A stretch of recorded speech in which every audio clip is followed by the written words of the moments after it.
Yeah, you know. Salam, Tanastaling, Demanadalachu, Salam Nacho. Yeah, peace and love, everybody. Christianity. You guys really, really gotta really take a step, take a stock when you're dealing with this Christianity thing, you know. Yeah.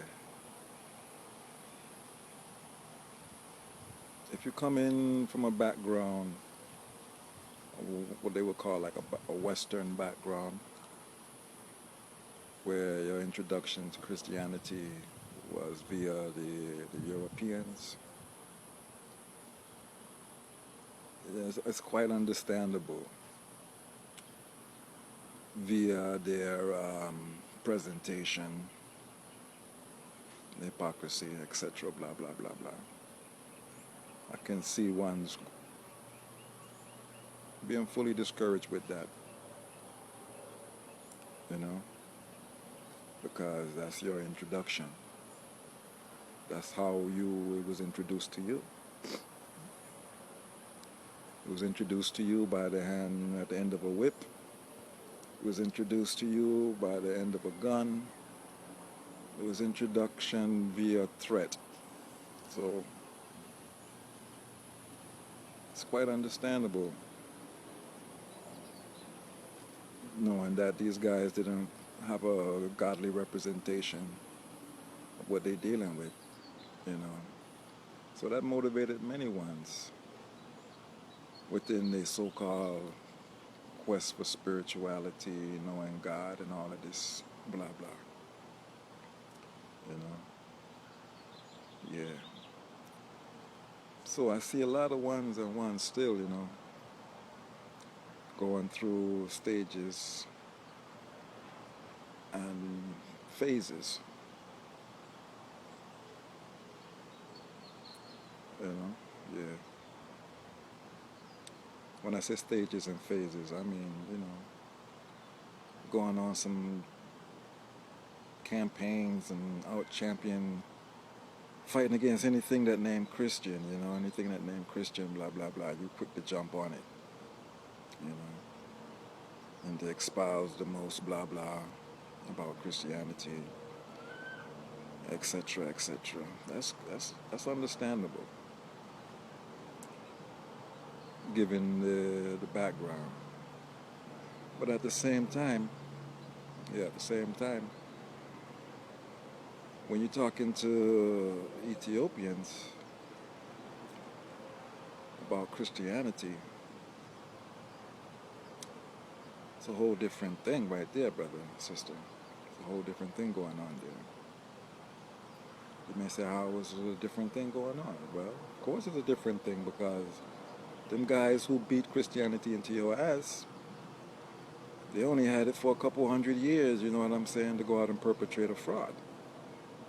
You know, but the Ethiopians, on the other hand, they're the originators and the architects, you know, and gave birth to the concept and to the idea. And the practice of what you call in Christianity, Beta Christian or whatever, you know what I'm saying? Ethiopia, is totally 365 degrees different. It's not like in the West, you know what I'm saying? It's not like the Western. It's not like no Western presentation, you know? Because like even historically, Ethiopia's going to show you straight up, and history going to show you that when all of these so-called biblical events was going down, or supposedly happened, they was there, more or less, you know what I'm saying? There was eyewitnesses historically to whatever went down, whether it was an allegory or whether it was mythology or whether it was a parable, you know what I'm saying? They was there. So their record and their perspective is going to be different than somebody who hijacked it the other day, you know what I'm saying? So if you want to look into the roots of Christianity, you need to go look into the root of it. You're going to look into the root of it, and of course it's going to take you to Ethiopia, Abyssinia. Then it's going to take you to the foundations of what that is set upon. You know? Yeah. Before they even came with some Christianity thing, this man is showing you that the foundation of everything is the Christ. The Christ. There ain't no representation without the Father, the Mother, and the Son. You know? Dingal Mariam, etc. You know what I'm saying? Jesus Christos, Xavier or Yamlak, whatever, you know. That's the foundation from such time, man. So, not no part-time thing like you just go to church. No, them Ethiopia's living churches. They live that day to day, every day.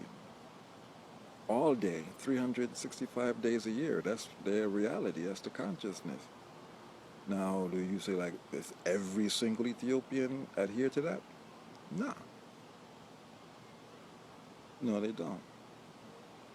You got some knuckleheads over there, just like you got knuckleheads everywhere. You know. So when you go on this tangents, blah blah blah about Christianity, I understand when it comes to your background with the European. But again, I'm going to tell you, Ethiopia is different, man, because if there is a Jesus, he's got to be Ethiopian. If there is a King David, he's got to be Ethiopian, man. If there is a King Solomon, there's a Abraham, all of this, you know what I'm saying? All of these major biblical figures, they got to be Ethiopian people we're talking about here. You know? Now, whether the appellation or the name Ethiopian in general use and in general context, in usage, hey, that's debatable. But we're still talking about a geographical region of the world. You know, the name's going to change, depending on who occupying the place at the time. But you can't pick up land and move land and just take it away. You know what I'm saying? So when you look into geographical location, where these people tell us they're going to call the Nile Valley civilizations, you know, and they got their various names, but they all come from one source. Names changes over time, you know, names change. But the essence of which those names are established upon, or those words sound is established upon, remain the same. You know. And when it comes to word sound, as far as I know, the highest word sound, the highest vibratory sound is in the giz. It's in the giz. It's not in the English. It's not in no Hebrew. It's not in no, what else the other one they be talking about? Aramaic? No. See, those things like they're going to get you distracted and get you confused and thinking that it's different people. But it's all the same people. You know?